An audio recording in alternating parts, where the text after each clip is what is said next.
라이드 앤 딜라이트 4월 18일 말씀 묵상 시작하겠습니다. 부활하신 그리스도, 우리 주 예수님을 찬양합니다. 날마다 우리와 동행하시는 주님께 감사하는 마음으로 하루의 삶을 살며 주님 말씀 마음에 담기를 원합니다.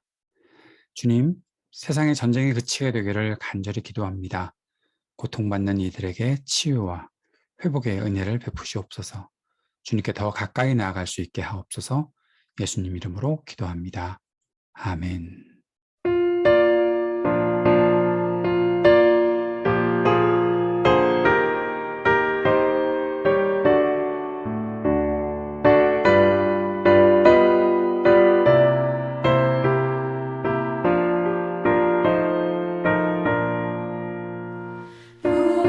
부활하신 구세주 나 항상 섬기네. 온 세상 조랑에도 주 정령 사셨네. 그 은혜로운 손길 부드러운 음성 주 예수 나와 함께 늘 계시네. 예수 예수 늘 살아계셔서 주 동행하여 주시며 늘 말씀하시네. 예수 예수 내 구세주 예수 내 맘에 살아계시네. 늘 살아계시네. 온 세상 살펴보니 주 사랑 알겠네. 내 맘이 아플 때도 주 사랑 알겠네. 이 세상 풍파의 길 힘주시는 주님 주 다시 영광 중에 곧 오시리. 예수 예수 예수 예수 늘 살아계셔서 주 동행하여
요한복음 20장 19절에서 31절까지의 말씀입니다.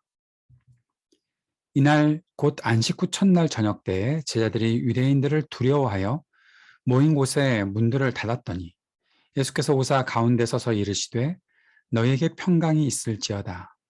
이 말씀을 하시고 손과 옆구리를 보이시니 제자들이 주를 보고 기뻐하더라. 예수께서 또 이르시되 너희에게 평강이 있을지어다. 아버지께서 나를 보내신 것 같이 나도 너희를 보내노라. 이 말씀을 하시고 그들을 향하사 숨을 내쉬며 이르시되 성령을 받으라. 너희가 누구의 죄든지 사하면 사하여질 것이요 누구의 죄든지 그대로 두면 그대로 있으리라 하시니라. 12 제자 중에 하나로서 디두모라 불리는 도마는 예수께서 오셨을 때 함께 있지 아니한지라. 다른 제자들이 그에게 이르되 우리가 주를 보았노라 하니 도마가 이르되 내가 그의 손에 못자국을 보며 내 손가락을 보며 내 손가락을 그 못자국에 넣음에 내 손을 그 옆구리에 넣어보지 않고는 믿지 아니하겠노라 하니라. 여드레를 지나서 제자들이 다시 집 안에 있을 때에 도마도 함께 있고 문들이 닫혔는데 예수께서 오사 가운데 서서 이르시되 너에게 평강이 있을지어다 하시고 도마에 이르시되 내 손가락을 이리 내밀어 내 손을 보고 내 손을 내밀어 내 옆구리에 넣어보라. 그래야 믿음 없는 자가 되지 말고 믿는 자가 되라. 도마가 대답하여 이르되 나의 주님이시오 나의 하나님이시니이다.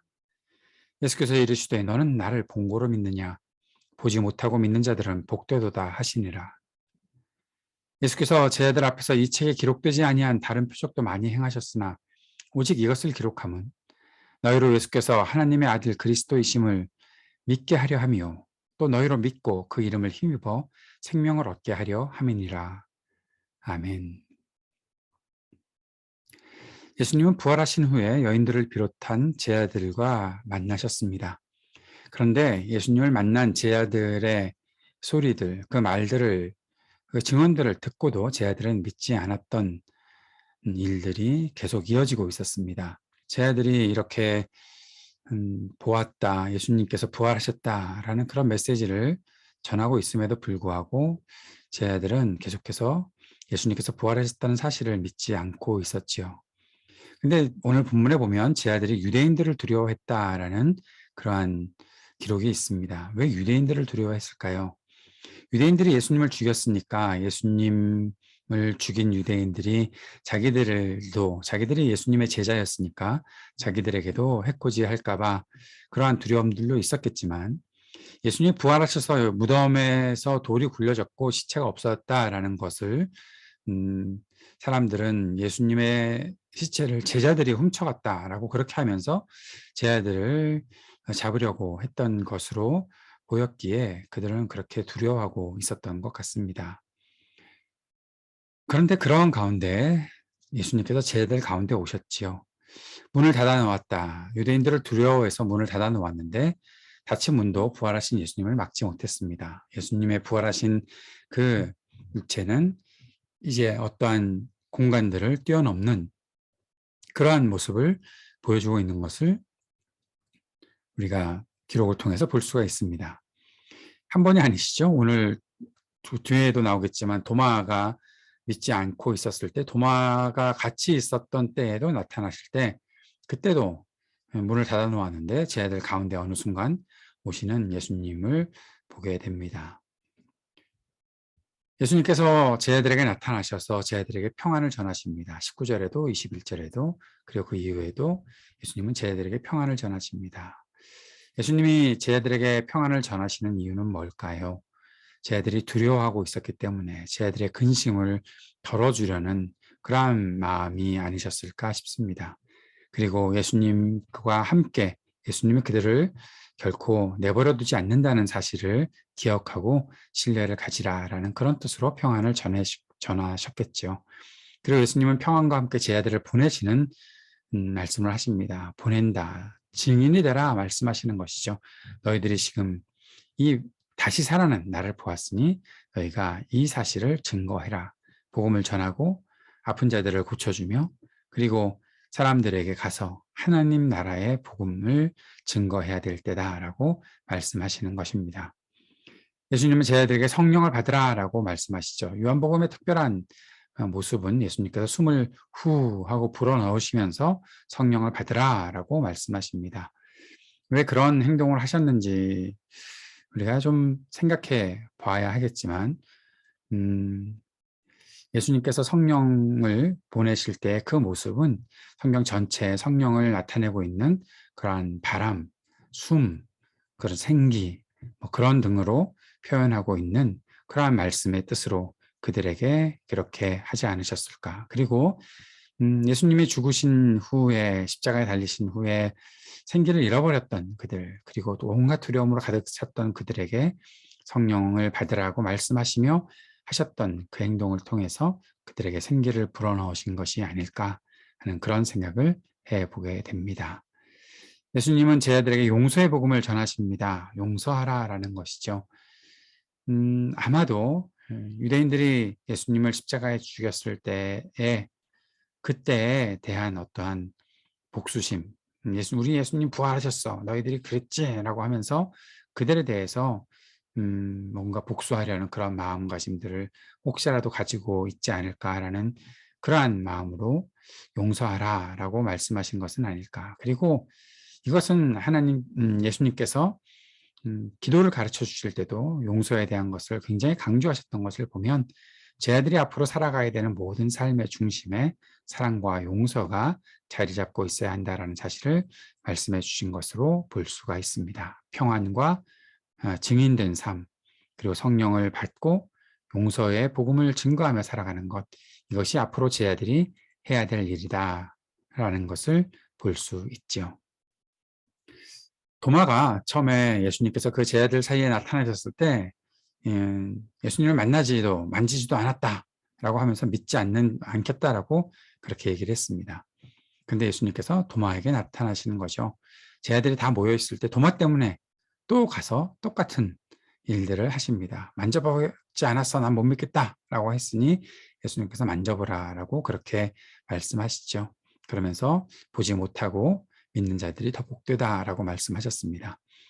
아마 이 말씀은 우리를 향한 것이 아닐까 싶습니다. 우리는 예수님을 사실 본 적이 없으니까요. 어떤 분은 꿈에서 만나셨을지도 모르겠고 어떤 분은 사진이나 그림을 깊이 묵상하다가 예수님 만나셨는지 모르지만 우리는 만져보지도 않았고 예수님의 창자국에 그 손을 넣어보지도 않았으니까 우리는 얼마나 복된 사람들일까라는 생각을 해보며 다시 한번 힘을 얻기도 합니다. 요한은 이제 요한복음을 기록한 목적을 두 가지로 설명합니다. 첫 번째는 사람들이 예수께서 하나님의 아들 그리스도이심을 믿게 하기 위해서 기록했다라고 말씀하고 있고 또 사람들이 믿고 예수님의 이름을 힘입어 생명을 얻게 하기 위해서 그렇게 기록했다 말씀하고 있습니다. 예수님을 믿는 것이 어떤 것인지 그것은 생명을 얻는 것이다 라고 말씀하고 있는 것이죠. 우리가 예수님을 믿고 생명을 얻었습니다. 이것은 단지 내가 살았다, 그래서 난 천국 간다 라는 것으로 끝나는 것이 아니죠. 우리가 살아가는 지금 이 믿음의 삶, 새로 시작한 이 삶, 그리스도와 함께하는 삶, 하나님께서 주신 그 아들을 모셔드리고 믿고 생명을 얻은 삶, 그래서 나의 생명이, 나의 앞으로의 인생이 참 복되고 의미 있는 인생으로 살아가야 하는 것, 부활의 주님을 경험했기에 이제 우리는 고난도 감당할 수 있는 그런 사람들로 살아가는 것, 이것이 생명의 의미이겠지요. 예수님은 우리가 생명을 얻게 하기 위해 오셨고 그렇게 십자가에 죽으셨고 부활하셨다라는 사실을 오늘 우리가 다시 한번 말씀을 통해서 보게 됩니다. 기도할 때 우리가 부활하신 주님을 향한 믿음이 더욱더 견고해지기를 위해 함께 기도합시다. 그리고 담대하고 겸손한 믿음으로 살게 하옵소서 간절히 기도할 수 있기를 바랍니다. 우크라이나 전쟁으로 인해서 큰 희생이 계속 이어지고 있습니다. 더 이상 희생이 생기지 않게 해달라고 간절히 기도하고 전쟁을 일으킨 자들이 회개하고 무릎 꿇을 수 있게 해달라고 간절히 기도합시다. 이 땅에 정의와 평화가 가득히 임하게 하시고 지금도 약하고 고통당하는 사람들에게 긍휼을 베풀어 주시기를 간절히 기도하기 원합니다. 하이브리드 3.0 교회가 세워짐에 필요한 모든 과정에 우리 주님의 뜻과 인도에 잘 따라갈 수 있도록 지혜와 분별력과 용기와 믿음을 주옵소서. 함께 기도할 수 있기를 원합니다. 같이 기도하겠습니다.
하늘에 계신 우리 아버지여, 이름이 거룩히 여김을 받으시오며 나라가 임하시오며 뜻이 하늘에서 이루어진 것 같이 땅에서도 이루어지이다.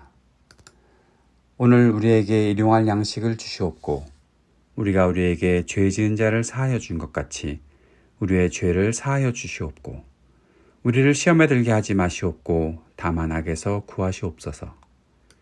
나라와 권세와 영광이 아버지께 영원히 있사옵나이다. 아멘.